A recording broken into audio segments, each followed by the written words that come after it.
Viewers, today we will see how to write a program to find whether a number is a palindrome or not. मैंने अपना ये programme लिख लिया है और पैलिंड्रोम का मतलब होता क्या है। पहली बात तो ये क्वेश्चन है। तो पैलिंड्रोम मतलब कि जो कि आगे से भी सेम लगे नंबर और पीछे से भी, जैसे कि 101 है। सो अगर हम इसको रिवर्स ऑर्डर में पढ़ें तो भी ये 101 है, और अगर नॉर्मल पढ़ें तो भी ये 101 है।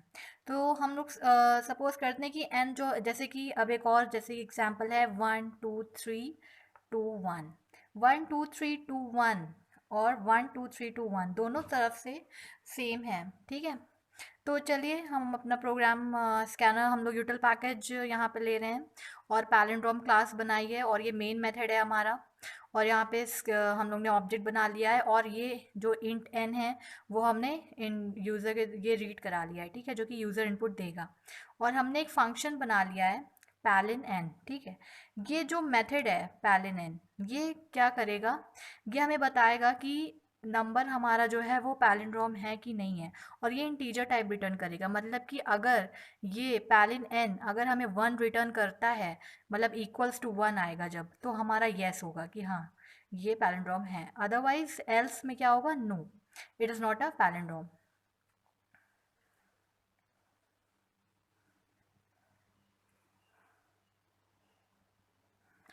तो ठीक है, तो अब हमारा क्या है, हमने पैलेंट अपना पैलेंट को हमने इंट एन नंबर प्रोवाइड कराया है, और ये int are E we reverse जो कि है वो ज़ीरो हमने इनिशलाइज किया है, और पी और क्यू एक ये दो वेरिएबल्स हैं।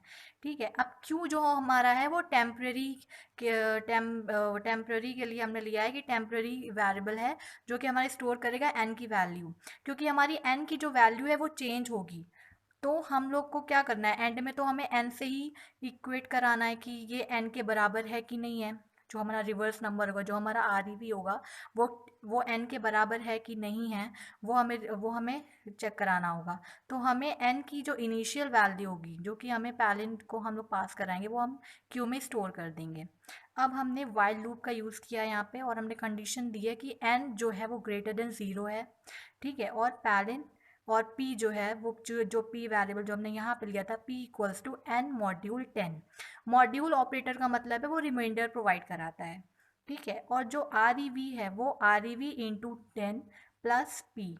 अब इस लॉजिक का क्या मतलब है, और इस n equals to n divide by 10। ठीक है, अब इस तीन लाइंस का क्या मतलब है वो हम समझेंगे। तो अगर हमारे पास n, सपोज करिए n जो है वो 101 है। ठीक है, अब हमें क्योंकि रिवर्सली भी फाइंड करना है कि ये नंबर सेम 101 ही है या नहीं है, तो हमें क्या करना होगा, हमें वन हमें इस नंबर को क्योंकि इस नंबर की लेंथ क्या है 1 2 3, हमें ये तीनों नंबर्स जो हैं 1 0 और 1 अलग अलग लेना है और उसको रिवर्स ऑर्डर में ऐड करना है। तो वो हम किस तरीके से करेंगे, मतलब 1 जो है हमारा एक है, एक नंबर हो गया, 0 दूसरा, और ये वाला 1 ये। ठीक है, इसको हमें रिवर्स कर देना है। ठीक है, इसको जो है हम लोग को रिवर्स कर देना है, तो क्या ये सेम नंबर आएगा कि नहीं वो हमें चेक करना होगा।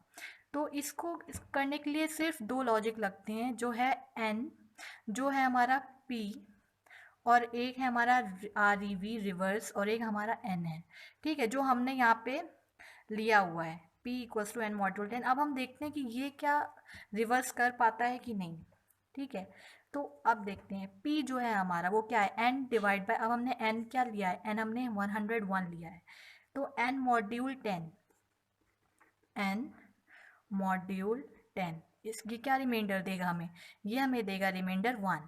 ठीक है, और आर ई वी क्या देगा, आर ई वी क्या है, are E we into 10 plus P, मतलब 1 प्लस 0, जो कि हमें देगा 1। ठीक है, और n जो हमारा है जो कि 101 है, क्योंकि अब हमें n को डिवाइड करना होगा, क्योंकि हमें अब 0 भी चाहिए, तो डिवाइड बाय 10 करेंगे तो ये क्या हो जाएगा, ये हमें क्या देगा, 10, 10 10 ज़ा 100, 1 बचेगा। लेकिन डिवाइडर क्या देता है, कि डिवाइड सिंबल क्या देता है हमें, वो कोशेंट देता है, तो ये 10 आ गया हमारा। ठीक है, अब n हमारा 10 है, अब p में फिर जाएगा क्या, n क्या जाएगा 10। ठीक है, n जो है हमारा वो अब 10 हो गया है, तो 10 मॉड्यूल 10 क्या होगा हमारा, 0। और यहाँ पे अब क्या है, reverse into 10 plus P, P तो हमारा 0 है, और रिवर्स इंटू 10, रिवर्स हमारा 1 था, तो 1 इंटू 10 क्या हो जाएगा 10, तो हमारा ये वैल्यू 10 आएगी। और ये जो है हमारा, अब हमारा n क्या था, n जो है हमारा 10 डिवाइड बाई 10, तो ये क्या हो जाएगा, ये हमारा हो जाएगा 1, तो n की वैल्यू अब 1 हो जाएगी, रिवर्स की वैल्यू 10 हो जाएगी और p की वैल्यू 0 हो जाएगी। अब जब हमारा दोबारा से यहाँ पे, क्योंकि अभी भी n ग्रेटर देन 0 है, n हमारा क्या है 1 है जो कि ग्रेटर देन 0 है, तो अभी भी हमारा लूप चलेगा वाइल वाला, ठीक है, क्योंकि अभी तक कंडीशन फॉल्स नहीं हुई है, कंडीशन अभी भी ट्रू है। तो अब हमारा क्या होगा 1 मॉड्यूल 10, तो रिमाइंडर देता है, तो रिमाइंडर तो 1 ही आ जाएगा ये फिर, ठीक है। और reverse, reverse into 10 plus P, P हमारा क्या है, पी हमारा 1 है, और यहाँ पे 100 हो जाएगा 10 इंटू 10, क्योंकि रिवर्स जो हमारा वो है 10, और 10 इंटू 10 100, तो हमारा 101 हो जाएगा रिवर्स, ठीक है। और अब n क्या होगा, n हमारा 1 डिवाइड बाय 10, तो ये क्या हो जाएगा, ये 0 हो जाएगा। अब हम जब ये हमारा n जो है जब 0 हो जाएगा, तो जैसे कि आप देख रहे हैं कि यहाँ पे जो है ये कंडीशन जो है वाइल की वो फॉल्स हो जाएगी, और जब ये फॉल्स हो जाएगी तो ये फर्दर प्रोसीड नहीं करेगा, और फर्दर जब प्रोसीड नहीं करेगा तो ये लूप के बाहर आ जाएगा। और यहाँ पे क्या कंडीशन है हमारी कि क्यू, जो जिसमें कि हमने टेम्प्रेरी एन की वैल्यू स्टोर करा दी थी, क्योंकि अब एन की वैल्यू तो ज़ीरो है ना। अब एन की वैल्यू तभी तभी यहाँ पे एन को हम लोग ने क्यू में स्टोर करा दिया था पहले ही, क्योंकि एन की जो वैल्यू वो मॉडिफाई होती है, तो यहाँ पे ज़ीरो हो गया, ठीक। तो अब जो है क्यू को हम लोग इक्वेट कराएंगे कि Q equals to R E V है कि नहीं है, रिवर्स है कि नहीं है, रिवर्स हमारा 101 है और क्यू हमारा भी 101 है, तो 101 इक्वल्स टू 101, तो ये क्या हो गया ट्रू, तो अगर ट्रू है तो रिटर्न 1, एल्स रिटर्न 0, ठीक है, रिटर्न 1 होगा। क्योंकि ये ट्रू है तो रिटर्न 1 करेगा, और जब ये रिटर्न 1 करेगा तो जब हमने यहाँ पे कॉल किया है यहाँ पे इफ़ पैरेंट इक्वल्स टू 1, तो ये तो ट्रू हो जाएगा और ये येस हमारा आउटपुट आ जाएगा।